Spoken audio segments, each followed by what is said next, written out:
In this podcast, I talked to Pedro Bustillo, a senior finance professional with over 25 years of experience leading finance operations for companies like Gillette and Proctor Gamble in the United States, Europe, Japan, and Latin America. Pedro also helps to teach a machine learning for finance class at the University of Chicago in their professional education division. In this conversation, we talk about applications of Python in the finance industry, as well as the relationship between Python and related tools. If that sounds interesting to you, you're welcome to join us. You're based in Spain, aren't you? That's correct, in Madrid. Yeah. In Madrid? Okay. What time is it there? It is 5 p.m. Okay, later in the day. It's 10 a.m. here. Well, Where are you based? I'm in Dallas, Texas. Oh, okay. All right. Yeah, I like it here. I grew up around the area. I've lived many other places, but found my way back here after COVID, and I'm happy to be here. I got married a little over a year ago, and my wife is pregnant with our first child now. And Oh, congratulations. so, thank you. So we're close to our family, which is nice, both my side and her side, because I imagine we're going to need the help. Yes, that's a good plus, right? It's a good what? That's a good plus when you are close to your family at this moment of your life. We're probably going to need it. And it's nice to be around. Nice to be able to spend time with my parents and all Yeah, that. that's good. Where Okay. in Texas? Where in Texas are you? Dallas? Okay, excellent. Yeah, it's a good city. I like it. It's not as cool and hot as a city like Austin. Not as big as a city like New York, but I'm happy with both of those things, actually. I live in the suburbs, and I have realized that I actually like the suburbs.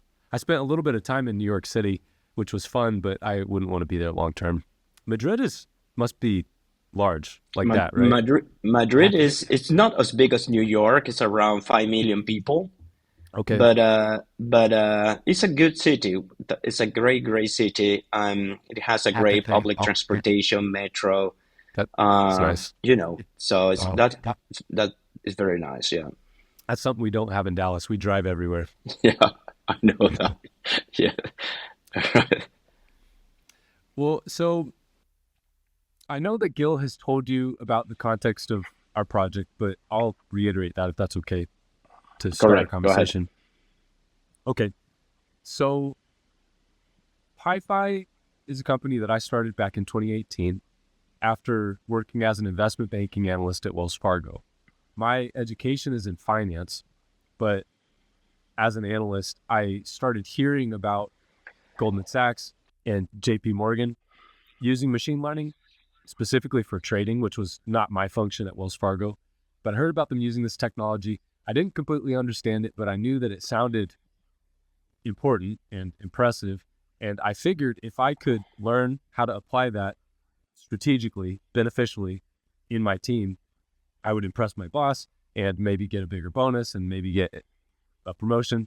And so I started learning Python, and with the help of some people inside of Wells Fargo, I designed one algorithm that was a good idea, but designing and trying to use the algorithm revealed to us that our internal data that we were feeding to it was not good.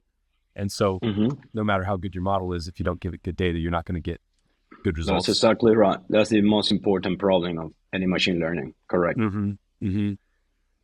So that project took 6 months because I did not know Python at that point. And it turned out to be kind of a waste of time, even though it was a good idea.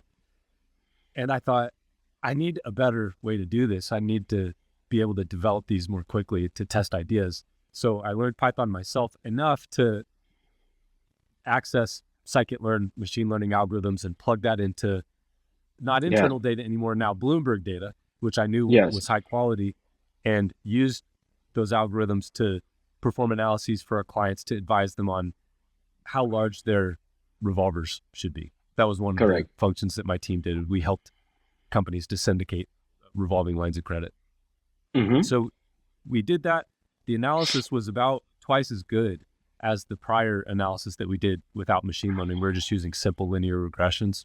And so it did impress my boss, and I got to start going with him on pitches and flying around and talking to treasurers and CFOs as a junior person. And I did get a big bonus, and I did get a promotion opportunity. So it accomplished what I wanted it to in my career.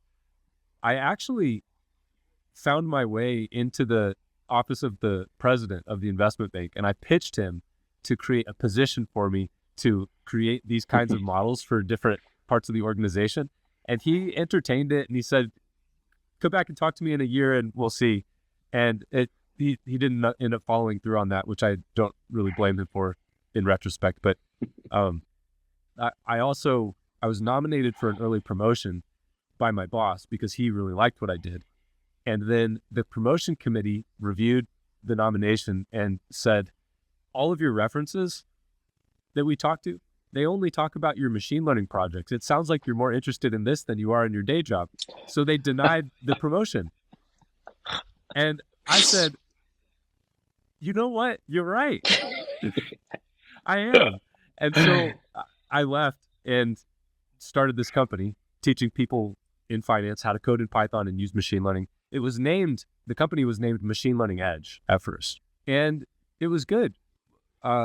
We partnered with Wall Street Oasis and Corporate Finance Institute and a Canadian company called the Marquee Group, who they've been around for a long time, and they provide training to finance professionals in like financial modeling and PowerPoint, things like that. Well, machine learning was especially hot back in 2018 when I was doing that. Interest in Python was growing, and so they started distributing the classes on my behalf. So I didn't have to do any marketing. I just created the content. In 2021, Gil, who I had met through other channels, he had made some money in Bitcoin. He was interested in buying a business and growing it and selling it, heard about what I was doing and decided to buy half of PyFi, or half of Machine Learning Edge at that time. We changed the name to PyFi because we wanted to expand the scope of the business from strictly focusing on machine learning to teaching Python for other kinds of applications. We started trying to market ourselves rather than distributing through distribution partners. And ever since 2021, we have not been able to figure out how to make that work. Recently, Gil and I had a conversation, and we said, we're comfortable pitching PyFi to a finance professional who wants to learn Python. Why should I learn Python? Why should I learn Python from you instead of from somebody else? We can answer that question. But we realized we can't adequately answer the question, why should any finance professional learn Python in the first place? Like, if you're an investment banking analyst that's using Bloomberg data to advise somebody on how large the revolver should be, I can tell you exactly why you should use that. But more generally, my finance experience is relatively narrow. I worked for Wells Fargo for a little bit, and then I started this company. So I don't have a broad, general, rich understanding of the types of problems faced by finance professionals. And I'm still learning about Python. I only started learning it in probably 2018, maybe late 2017 when I started learning Python. And it's big and complex, and people are creating new packages all the time. So I still consider myself a student. So here's where we are right now. I figure one of two scenarios is actually the case. Either reality supports PyFi teaching finance professionals how to code in Python. And that would be the case if there is some set of problems faced by some set of finance professionals which are best solved with Python. Like, Python is a better solution than Excel. It's a better solution than all of the alternatives, which I'm still becoming familiar with, but like whatever you can do with SQL, Tableau, Alteryx, Power BI. Compared to all of those, Python is still the best solution. If that is the case, there's some set of problems faced by some set of finance professionals where Python's the best solution, then we have a business. If it's not the case, then we should just close shop. The good news is we think it is the case.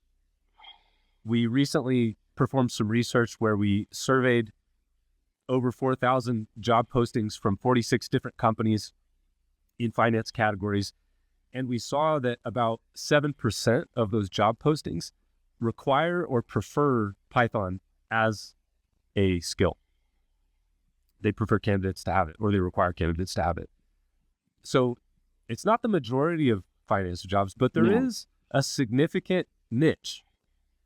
It seems that there's a significant minority of finance jobs where Python is applicable. So what I'm trying to do through this project is understand what exactly are those problems, who exactly are the people that face those problems, and what are the characteristics of Python that make it the best tool for solving those problems compared to Excel and others. And what I've learned so far is, and this is similar to what I encountered at Wells Fargo. So number one,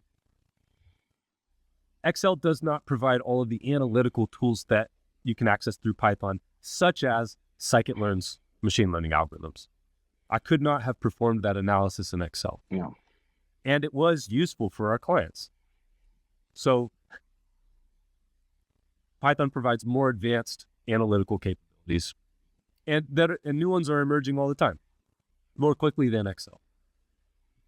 That's one advantage. Python is also more computationally efficient than Excel. That's correct. And it's much better for high data volume. That's that's a major plus. Mm-hmm. It is easier. Yeah, and sorry interrupting you. It's easier to, actually, it's much easier to use Python if you want to connect with any transactional system, right? What do you mean by that? Imagine, I mean, I'm not, my expertise is not in the financial market, but as you said, it would have been very difficult to connect Excel with a Bloomberg application, right? It would have been very difficult to connect Excel with any other. For example, if you are doing an analysis of traffic, of if you are in an internet business, in a digital business, and you want to do a proper analysis of traffic and churn, the churn rate, and all these measures, which are imperative for any internet company, Excel, first of all, it has a limitation of space, how you track that. And secondly, Python is much more. Could you say that one more time? You said Excel has what kind of limitation? The limitation of the kind of data volume that it can handle, right? Yes. And Python, obviously not, because you can work directly on live. So definitely Python has major advantages over Excel for certain specific tasks, which is in line with what you're talking about. I think if you don't mind, let me give you a little bit about my background. Please, I think I've provided plenty of context.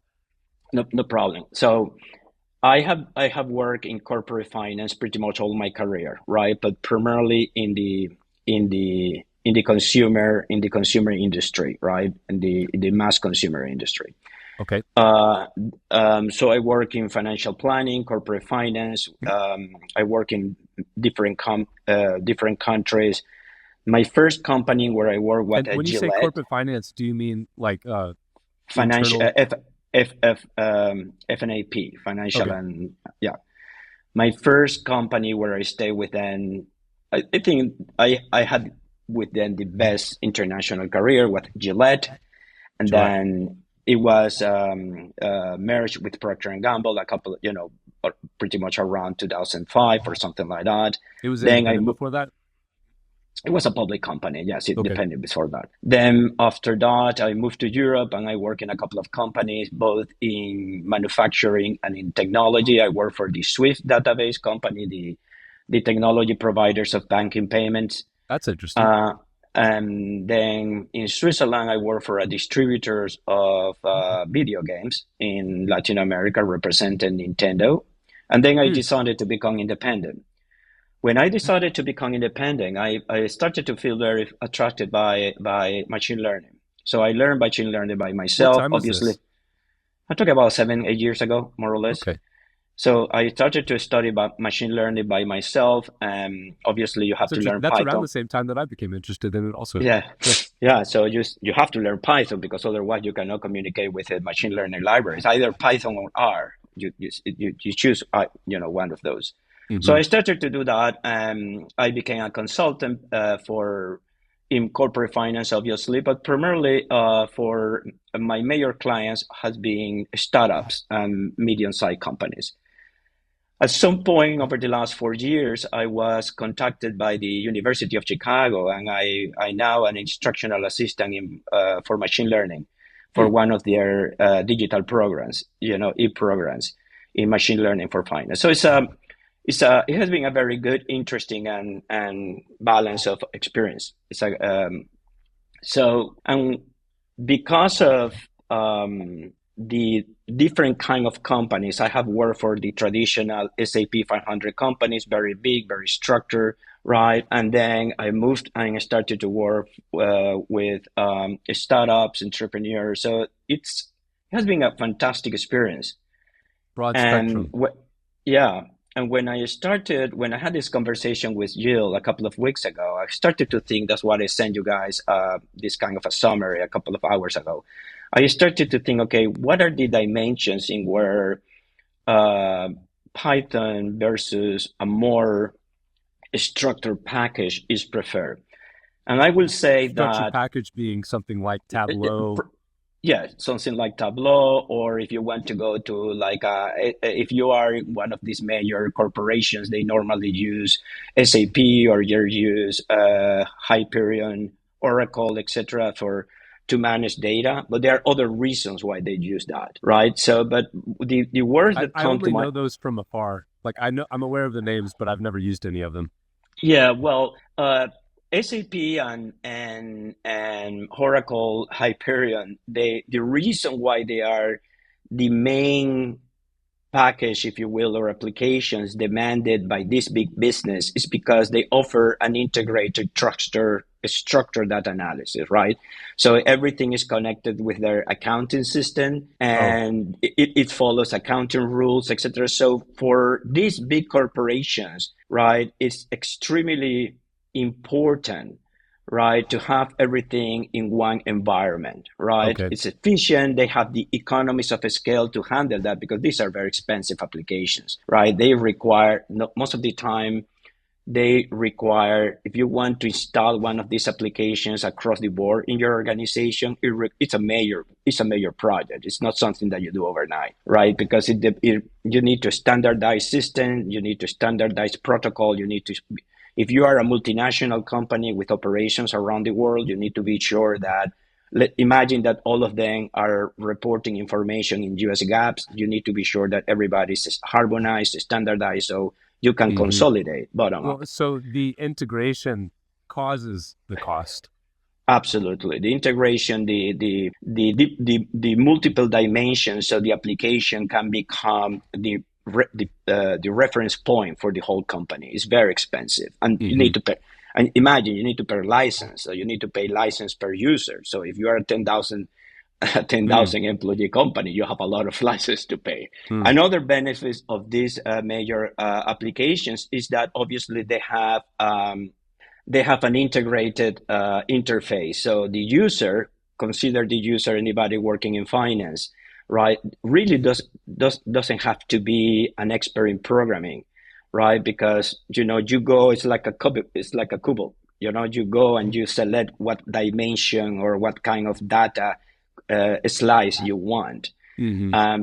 And another important thing for these big companies is that obviously if you have an SAP or an Oracle, you get access to their customer service, to their technical support. So Hmm. all these are very important, I will say, features for pretty much a big company, right? In where you want scalability and you want something that makes sense with your economics of a scale. That's Hmm. my It's interpretation. integrated. It provides a user interface that all of your employees can interact Exactly, with, and they provide exactly, high quality customer exactly. support. And then because these big corporations, in my opinion, they work as imagine as a major um, vertical manufacturing process.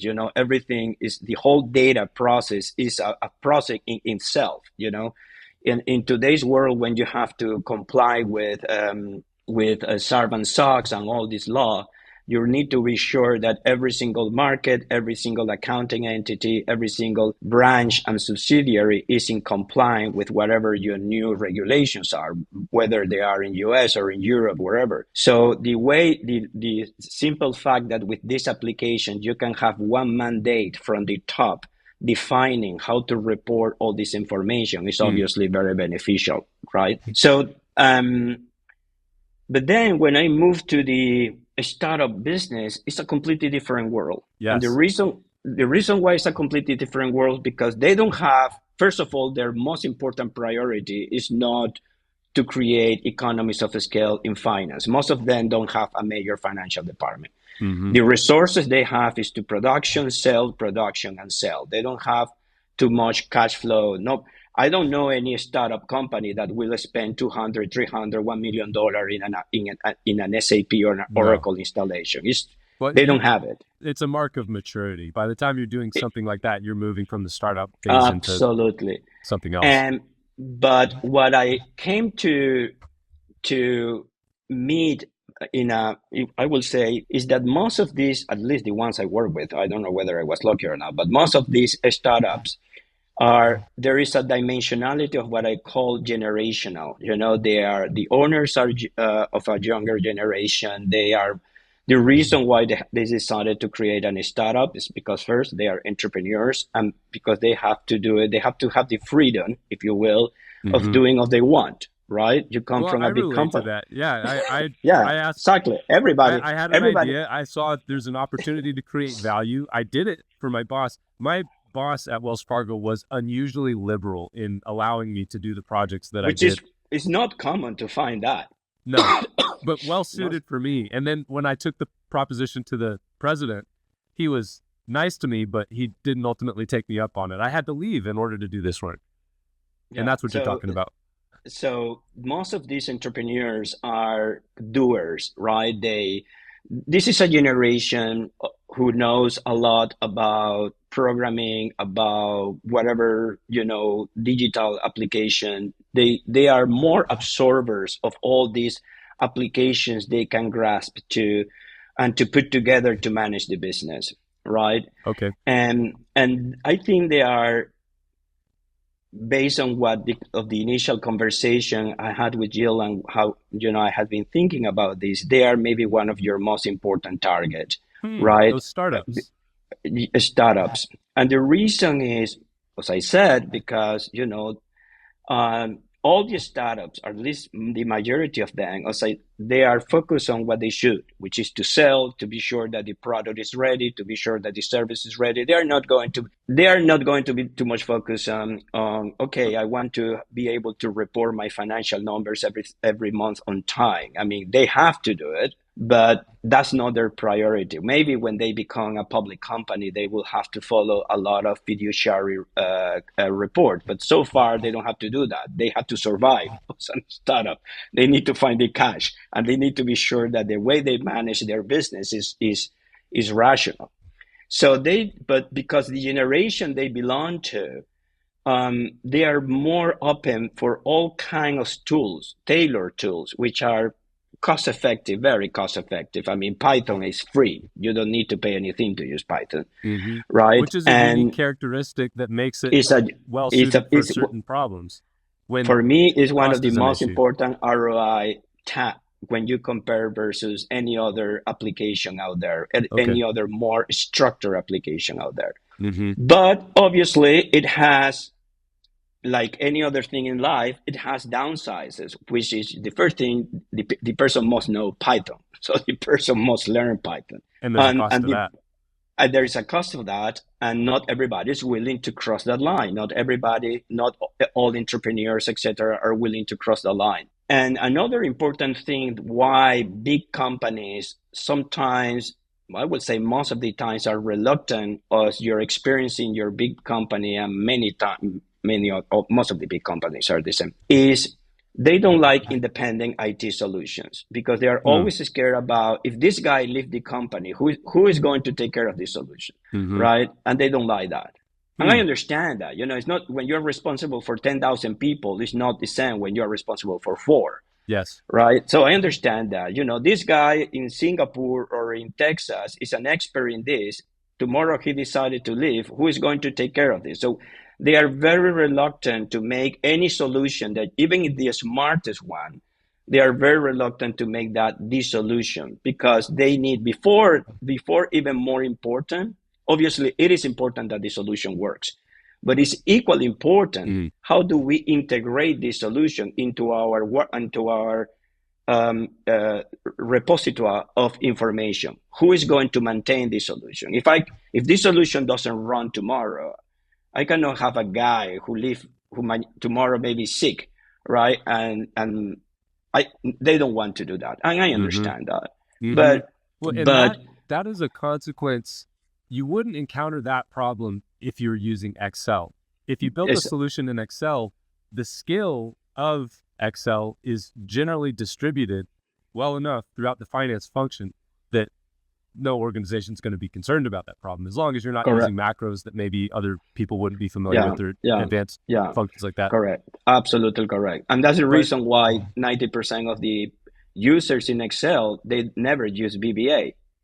They don't use VBA. They don't use the advanced part of Excel because first, it's not a skill easy to find. And second, companies don't like to leave solutions in isolated desk. They want whatever solution have to come to the centralized administration. That's their most important concern, right? Even from the audit standpoint, from the risk management standpoint, somebody will raise a flag. All right, who is the owner of this application? Okay, a guy who works in credit revolving. Okay, why is he the owner of this application? It has to be IT, Well, because he's the one who designed. Okay, from the entrepreneur standpoint, it looks fantastic, but from a company risk management standpoint, it's a nightmare. You know what I mean? So, so it's just different culture, different. I would say different actors, different ecosystems. Well, it seems like what would need to happen for that dynamic to change would be mass adoption of Python in the finance function. Like if like 10 years in the future or 20 years in the future,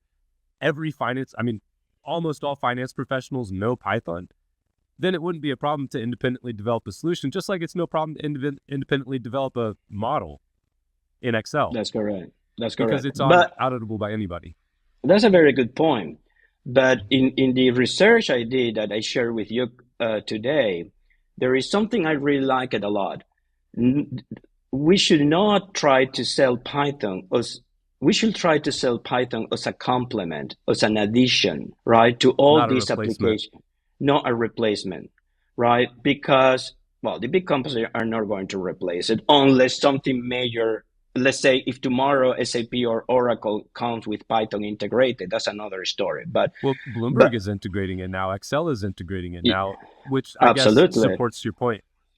Exactly, absolutely. And you know that you can use Python today from Excel, right? So if you are an expert in Python and Excel is the way, which is 99% is the tool used by 99% of the company, you can integrate Python into Excel. So you can be an expert in Python. You don't need to run that in your operating system. You can run that in Excel. And this is very interesting because you see all these applications getting together and conveying to, and trying to find, they are not fighting. They are trying to collaborate, right? And I think that could be something it will be interesting for you to explore, right? How do you can create services for all these potential clients in where you said, all right, if you are an entrepreneur, this is what we can offer you to teach you Python for whatever of your need. But if you are Procter Gamble or you are General Electric,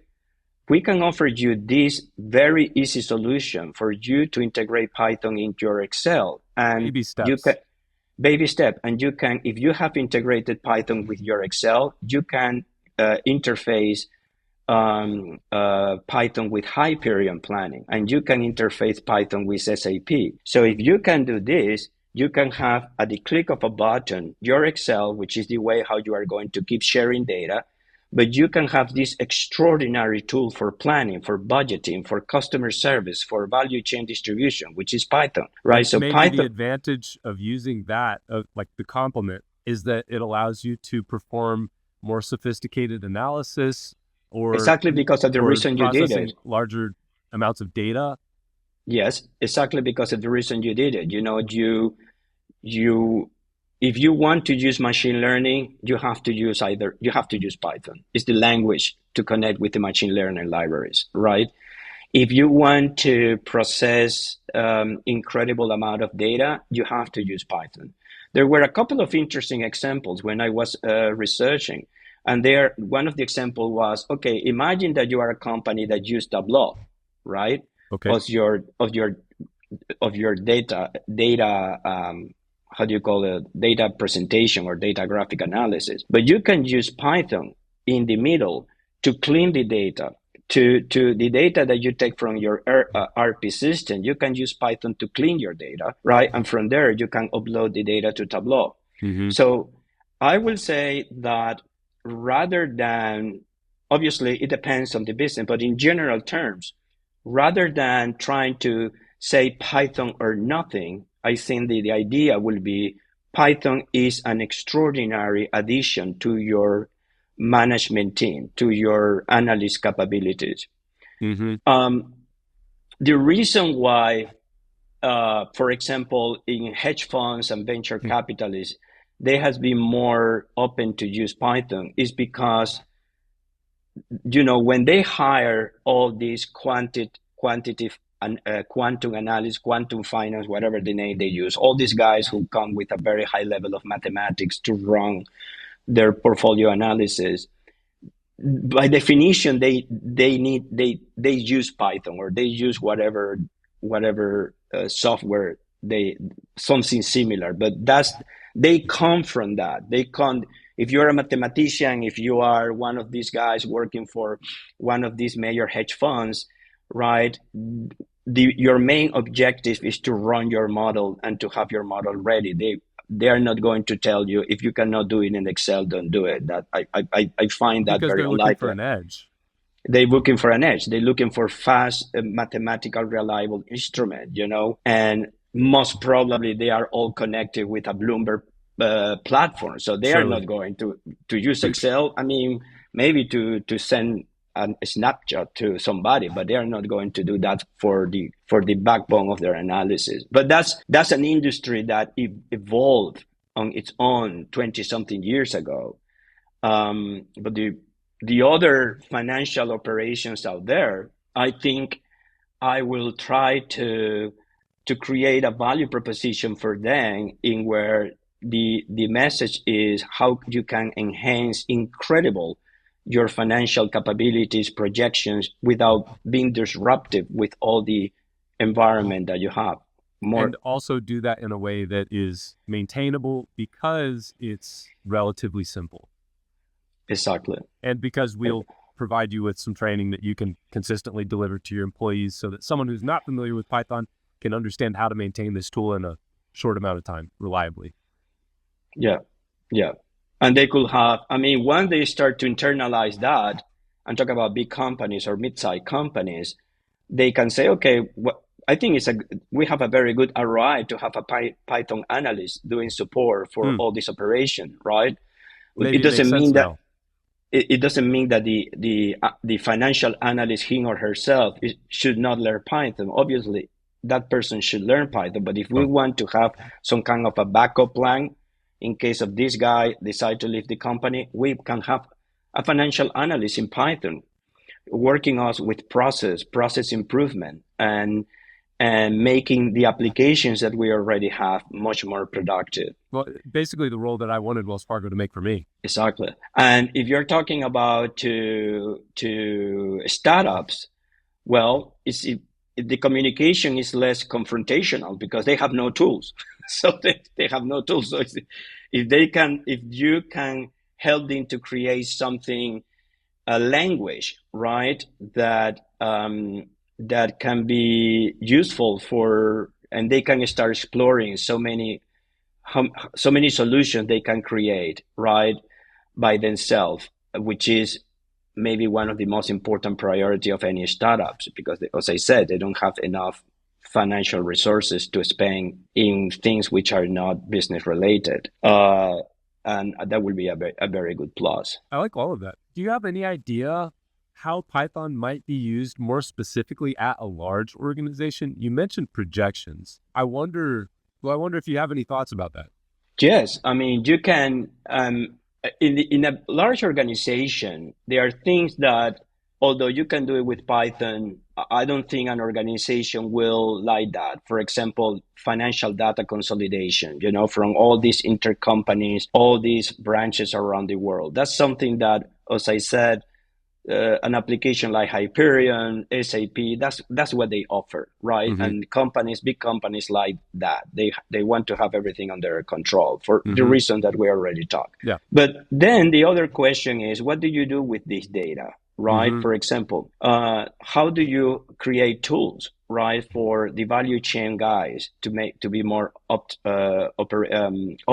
If you want to have a better understanding of your inventories, if you want to have a better cost understanding of your cost to serve, if you want to have a better Your understanding cost to of serve. cost to serve, how much you pay to take your product from your warehouse to your final client. Hmm. If you want to understand more about production efficiencies, if you want to understand more about even credit and collections, think about it. This is a nightmare for most of the companies. You can create a very interesting application in Python to help the companies to manage their credit and collection, their accounts receivables. So there are many things which are the word of projection can be very broad, but it means a lot of things to make the company, each organization within the company, more efficient. I'm thinking it would be nice if I knew enough low-level detail about the tasks performed by analysts at companies like this to imagine a useful, specific application in, let's say, analyzing accounts receivable, so that I could, like, if we could find the right person to talk to at one of these businesses, we could say, if you taught an analyst or some of your analysts on your finance team these basics of Python, you would be able to apply Python to solve this specific problem. Here's exactly how it would work. And this is the benefit that you would receive. Like, it would create this kind of efficiency or deliver these kinds of insights. And I think that being able to offer a specific suggestion for application like that would complete the pitch, because it makes sense to me that what we're talking about is true. Like, I saw an opportunity to create a useful tool at Wells Fargo. I understand what you're saying about it being disadvantageous for a large organization to have a tool owned by a analyst in some corner of the company. But obviously it seems clear that there generally must be applications. And somehow I would like the low-level insight that would allow me to suggest opportunities for application across the spectrum of finance roles and tasks performed by people in those roles. Well, I think a way that we could approach that is to maybe to put a inventory of all the different tasks that you have within the departments, like what financial planning and analysis does, what the accounting people do, what whatever supply chain do, and trying to identify areas, right, which either they are too expensive to fix because SAP or Oracle are too rigid. Normally, they don't offer so many tailor-made solutions. Mm-hmm. If you are an SAP, downside of scalability. Exactly. If you want to, I don't know, if you want to have a state-of-the-art customer service or accounts receivable operation, there is not much, at least from my recollection, there is not much these applications can give you, right? It's something that most of the analysts, what they do is to download a bunch of data into Excel and start to crunch numbers in, in Excel. So if you can show them with business cases how much they can improve, right, by accepting Python or training, which is the most important step, training their employees with Python, I think it will be a major plus. And definitely, the world of machine learning is becoming more and more important of part of the business life. It seems like the more data we collect and the higher quality it is, the more applications for machine learning emerge. Which is very interesting. I am pretty sure that if you talk to finance people in, I don't know, making this up, in Amazon or eBay, or I'm sure they are going to tell you, well, we use these applications a lot. Maybe not us. Maybe they are designed by our IT department, because that's what, these businesses are. They are digital business. So their culture is how to monetize this digital information, right? That's their major culture, right? The interesting challenge is, how do you offer a similar value proposition to companies which are not in their culture digital? They have to be digital. They had to adapt because they had to compete, but it still is not in their mindset to be 100% digital, because they are not actually. They are physical manufacturers or service, etc. Right? But there are many applications. When we think of, if we can put together this inventory of tasks that most of the financial organizations must, exercise every month, I think you could identify very interesting value propositions to offer to make those tasks more efficient. Normally, the way how it works, the companies have their RP system, right? Their transactional system. And what most of the analysts are doing today is to download information into Excel, right? And they create their macros, or they crunch their numbers, whatever.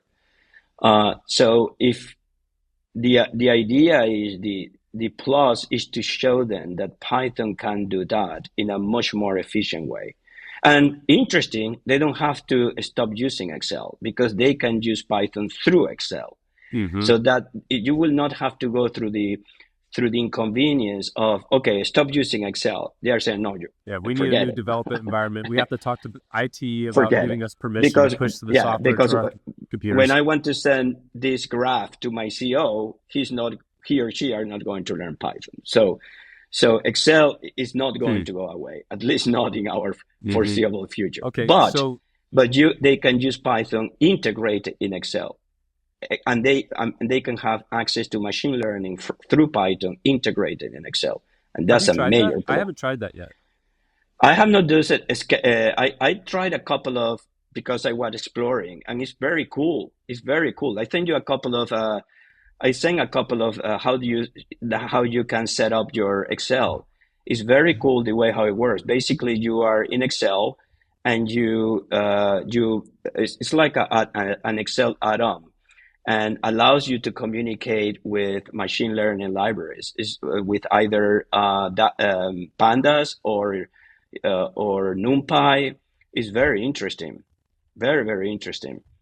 Do you know, if I use Excel as my Python development environment, when I use those machine learning algorithms, am I able to read data from outside my Excel file into my Python program? I think you can do it. Yeah. Okay. And then when I process, I don't know if you know this, I don't know this. When I process that data that I read into my program, am I using, is that computation powered by Excel, or is that am I bypassing Excel's computational limits so that I would be able to perform that computation more efficiently?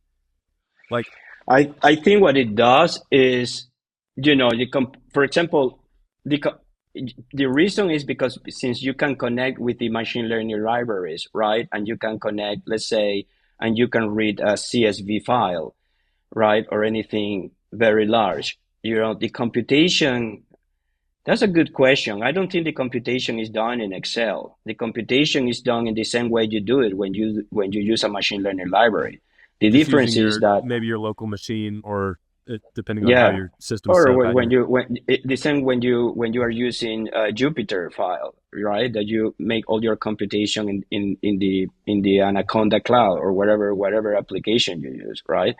So I don't think the computation is done in Excel using so it's not part of the Excel memory or whatever. I'm not an IT Yeah, guy, but I don't think. I don't understand exactly how it works either. But I guess the reason why I ask is I wonder, it seems like this is not the case, but I wonder if using Python in Excel would subject Python to the computational limits of Excel, but it seems like, well, that would kind I, of defeat the based on purpose. what I have read, I don't think so.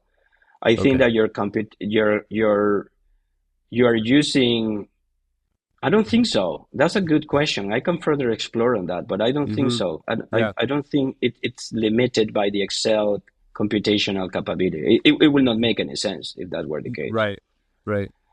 Well, so it seems like one of the major factors in persuading a large organization to adopt Python as a complementary tool within their finance function is not just whether or not there are useful applications of Python, but how easy it is to integrate that tool into their current environment, like in their current processes, their current IT environment. And the simpler it is for an organization to adopt Python and apply it usefully, the more likely it is that we'll be able to successfully persuade them to do so. And Excel integrating Python and allowing users to execute Python code in Excel removes one complication that would dissuade large organizations from adopting it as a tool, which is the necessity to install a new development environment, like to provide a development environment to their analysts. And that's a great Yeah. value proposition. Another thing I will do to complement the speech, the value proposition conversation with these companies, I will go, which is something that should not be difficult to find out. What are those interfaces that if you have SAP installed or you have a Hyperion Oracle installed, what interfaces can you use uh, for, in order to use that data so you can use Python with that? Because that will close the cycle of, okay, what system do you have? I have SAP, I have Hyperion. Hmm. They are pretty much the two most important systems. And maybe there is another one there, but so and you can say, oh, that's interesting. So did you know that through SAP or through your Hyperion, you can interface with Python and you can interface with Excel? That would be a great, great way to show a value proposition of why to learn Python. Because that's where the data is Another, coming from. yeah, another important and here this is fascinating about ChatGPT, right? I disagree with the people who said that with ChatGPT you don't need to learn programming. I Mm-hmm. use ChatGPT, right? Because but I need to understand what Python does. Otherwise, I don't understand what ChatGPT is telling me. I mean, I Mm-hmm. can I can I can apply blindly, but I will not know what it's doing, Mm-hmm. right? So the idea that if you can uh, come with a whole spectrum of possibilities, because we cannot deny that artificial intelligence is here. We cannot deny that. And many customers are going to tell you, hey, why do I need to learn Python? ChatGPT can tell me that. Well, ChatGPT can tell you how to cure cancer, but you are not a doctor. So I highly recommend you to know what you're talking to ChatGPT to understand what you're talking. So That's good.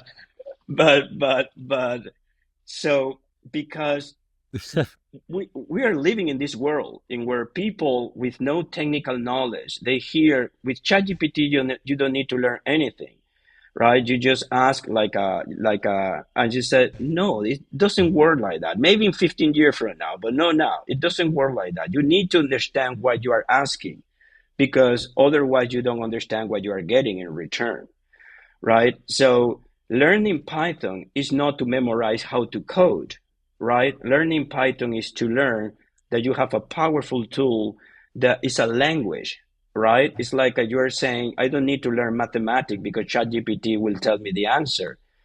Well, on that purpose, we don't need to learn anything, right? But you need to understand mathematics if you want to use artificial intelligence at the maximum, right? Otherwise, you don't know when you are getting a wrong answer, right? Or you just, I always said, if you don't know what you are asking, you can never ask the right question, right?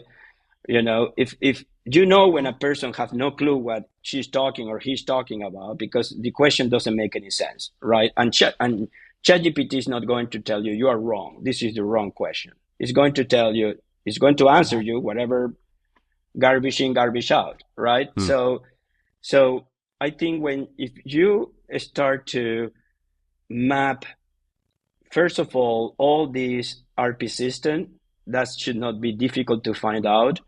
The interfaces, what are the interfaces they are offering with Excel? And if they offer an interface with Excel, you can bet that you can work with Python. You can use those interfaces to work with Python, right? That will be one plus. And yes, you welcome tools like ChatGPT, and you said, but listen, for your analyst to use ChatGPT in a very smart way, you need to know what you're saying. You need to know what you're doing. So you need to know the language, right? Compliance Obviously, will appreciate that.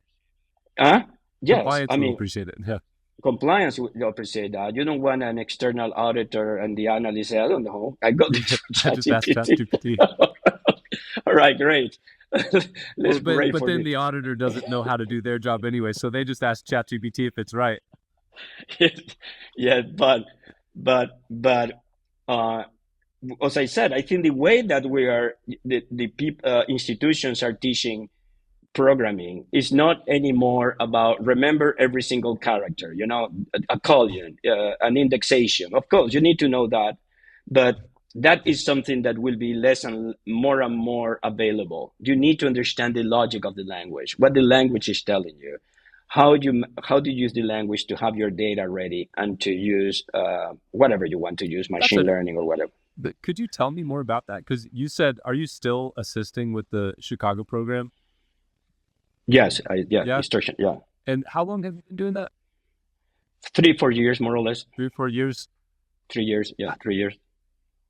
Have you noticed changing trends in instruction as a consequence of the emergence of ChatGPT? No. Universities, as far as I know, are still teaching Python, or they should teach it. I mean, it's true that if you want to teach machine learning, you don't need to teach the whole spectrum of Python, because it's like, I always use this I will say analogy.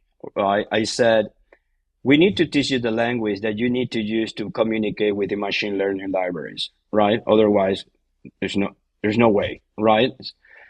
Now, use this as an analogy to Excel, right? You can use Excel as a normal user, or you can use Excel using VBA.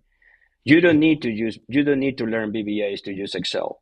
So if you want to communicate with the machine learning libraries, you need a level of Python sufficient enough to communicate with the machine learner. You are not going to be, because it's not the kind of profile we teach, you are not going to be the person who will put all this into production, into IT production. Most probably you will work with an IT guy who will do that for you. But you need to talk to the IT guy. You need to be able to have a conversation, right? So you need to say, I try to, as you did, I try to do this, right? But yes, I cannot put this into full scale production. So I need your help for that. I need the connectivity with the RP system or with the Bloomberg platform. I don't need to learn that. That's why we have an IT guy, who is doing that. So I think that still universities are very conservative in the way how they teach Python. I don't know anybody saying, "Yeah, don't worry, don't learn it. Go to ChatGPT." That doesn't work. I'm curious to learn more about the way that you're teaching machine learning and the things that you know about it, which is a divergence from our prior conversation, but I still think it'd be nice to talk to you about it while I have you on the call. Is that okay? Yeah, we can talk a little bit about that. Yeah. Okay. What tools do you teach? We go through the main sklearn libraries. That's what we do, more to the main sklearn libraries, and we give a good sense of theoretical background of the 3 or 4 models that we use. And what do they mean? What are you teaching primarily? Like regression, classification, maybe clustering? Yeah, something like that. Classification, time series, etc. Okay. Yeah. But we don't go into, we want them to learn more about, and for this, the University of Chicago is great. We want them to understand more what the model means, right? Because I said, we are not teaching IT. We are not teaching anybody to develop an IT application. Right. You're not teaching somebody who's going to go and join the scikit-learn development team and produce a new model. Exactly. But we want a person who is going to be a manager or a financial manager or a business analyst able to understand, hey, this world exists, and with this tool, you have the tools to communicate with your peers, right? Or if you are an entrepreneur, you know that something exists that you need to decide whether you want to incorporate it or not. But at least you know that it exists. At least you know how to take over that and what to do with that. And I think that's very successful. So your goal is to deliver a high level understanding to students, maybe so that they can manage people who are using tools like this, or so that they can continue their education after the class and apply them themselves in different scenarios. Yeah, because most of they are professional education programs, so this not it's something that these universities have done. Chicago have done a great job concentrating optimal knowledge in a short time space, right? And I remember sometimes people always are concerned, hey, but I don't know Python. I said, okay, we are going to teach you the first steps of Python so you can communicate with the library. We're not going to ask you to send a program to Amazon or eBay. So that's not what we're doing here. So just this, and there are people who really start to enjoy that. Because it's like, I think this is the same that you are going to face in your potential value proposition conversation. People are scared of Python, right? Because they think, okay, who is going to learn this? How? Because you know how it works in a hierarchical world. Okay, if I have an analyst who knows Python, I am his or her boss, right? And I don't know Python. I am in a pro, because I cannot have 10 analysts knowing Python and I don't know Python. I cannot do that. You can't manage them. It's danger. I cannot manage it, and it's danger for me because I don't know. I cannot even oversee what they are doing, right?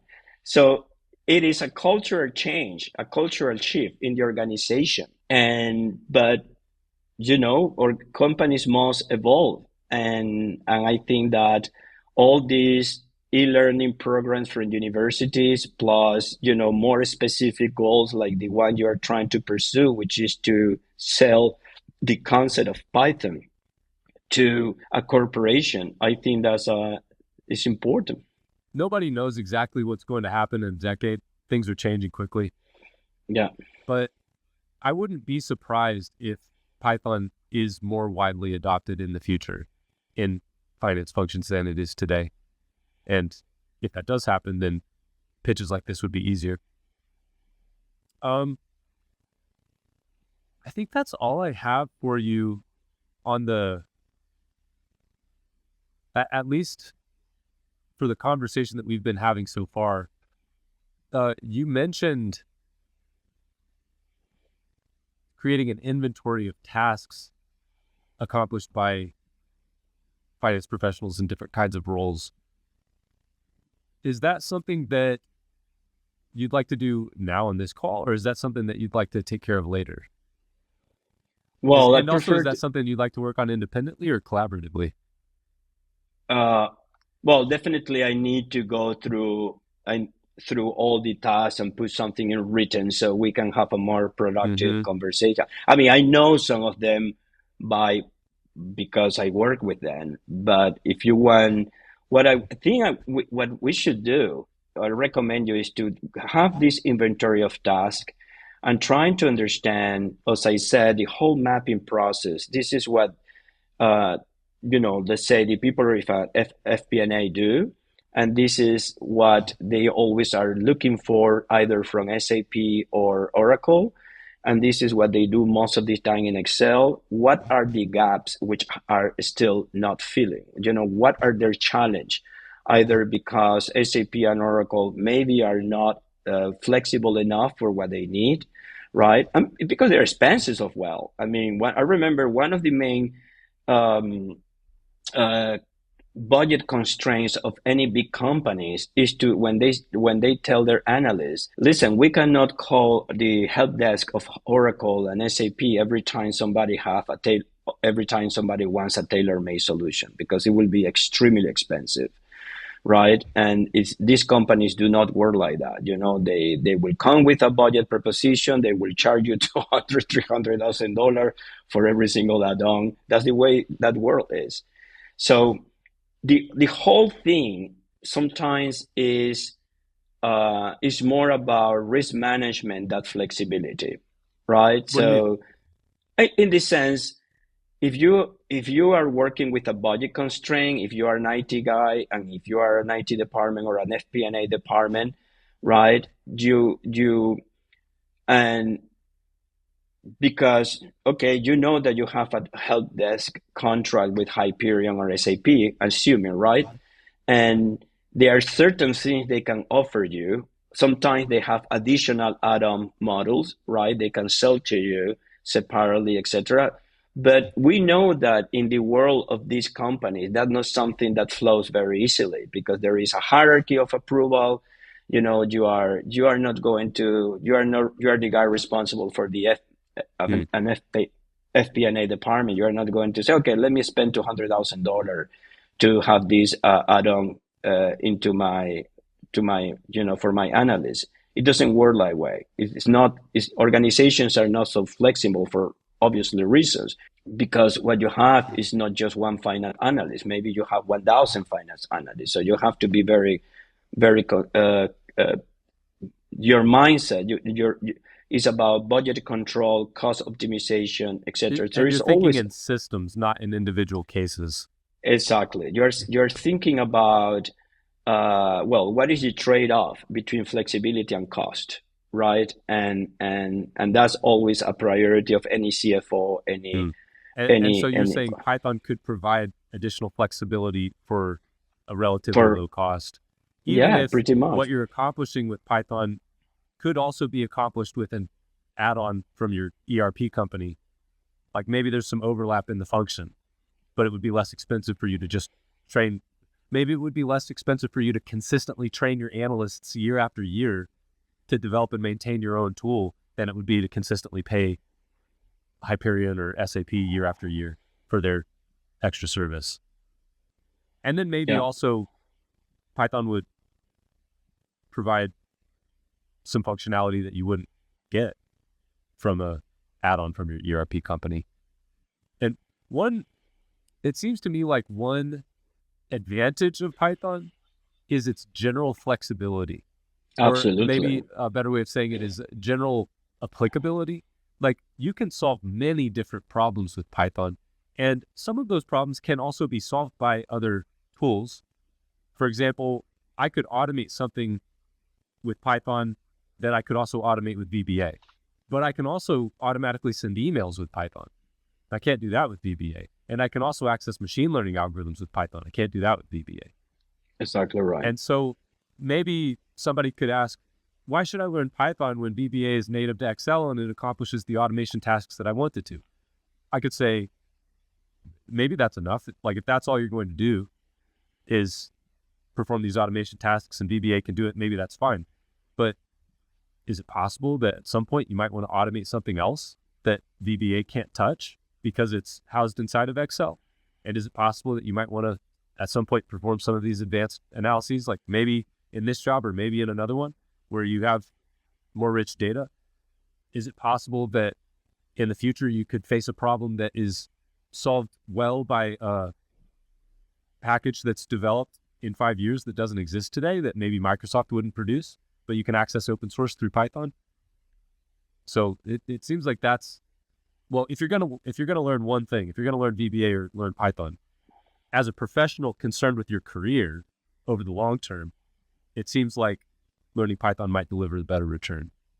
I think so. Primarily when today, I'm sure something happened for, Office 365 to have all these interfaces with Python. Obviously, that's the result of demand, right? Mm-hmm. They didn't do it for pure love. It's just demand, No. right? So there is a demand there. There is a more and more demand there. The demand will come primarily from new generations, people who want to optimize. People is different, uh, a 20-something-year-old guy or person wants to optimize more. Is the way that person comes from. Is the generation gap. If you are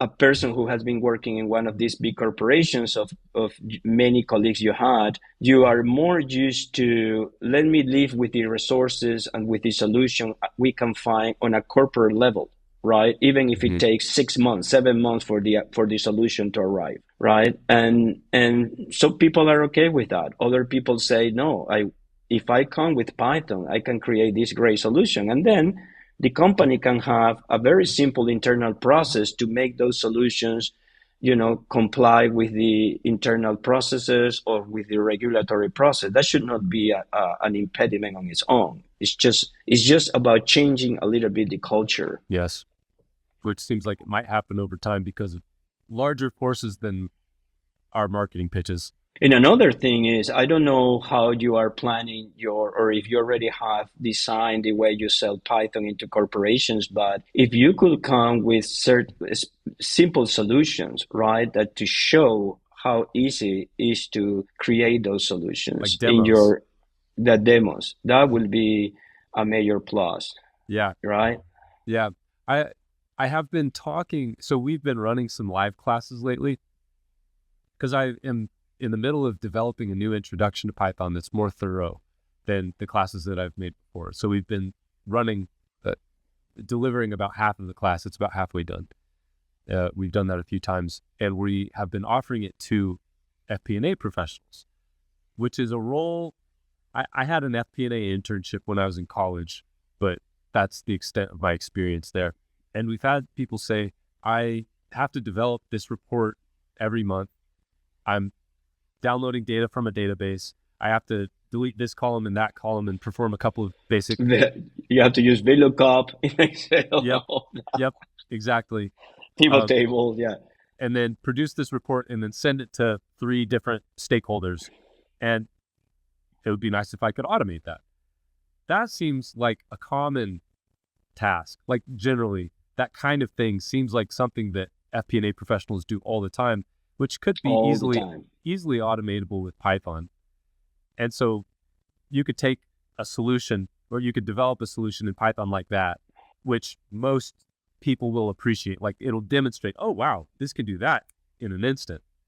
That will save us time, and demonstrate that. And then maybe that would help to persuade the decision maker to invest in a training program. Or imagine if you could sell small add-ons or small demonstrate, that with a subscription, right, your client could download those add-ons and put it in practice. And Oh, with your proper introduction, you will teach the client how to put that in practice, whether it has to connect with SAP or with Oracle or whatever the person is doing. That would be a very, very cool value proposition that you could offer.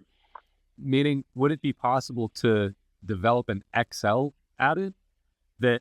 Whatever, or simply if you said, okay, uh, we have identified that these are the most recurring tasks of FP&A, right? We give you access to this library of potential solutions to your tasks that you can Mm, either download the code or further develop them, right? oh, So that's interesting. So almost like a Netflix for Python scripts. yeah, That's an which interesting is idea.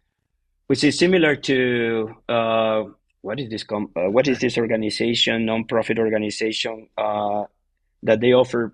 They announce a project.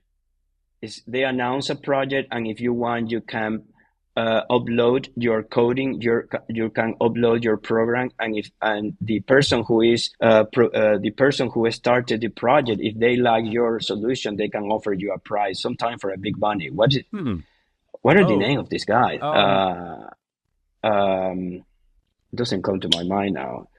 Uh, got I, I did something like that for graphic design. 99 Designs. No, That's not what you're thinking? this is specifically for IT guys. Oh, I'm sorry, for machine learning guys. oh, Uh, Specifically for machine learning guys. But you create your profile and you see all the contests which are open, and if you want to take on a context, you develop a solution, you upload it. If they like it, fine. If they don't like it, nothing happened. I mean, hmm. it's pretty cool. I That's don't remember. interesting. Let me find the name and send it to you. Okay. All right. Well, I think that's all I have. So, unless you have any other thoughts that you want to share before we go. No, I think that I think you.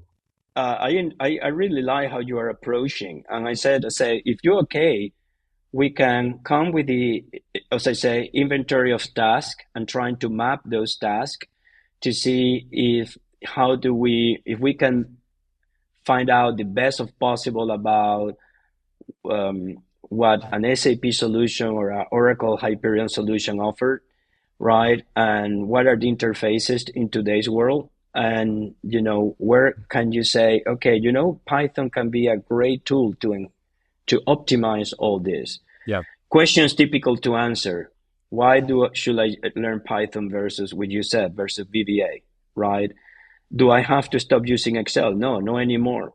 It's going to be part of your ecosystem. How do I overcome from the internal audit standpoint of the resilience of the solution?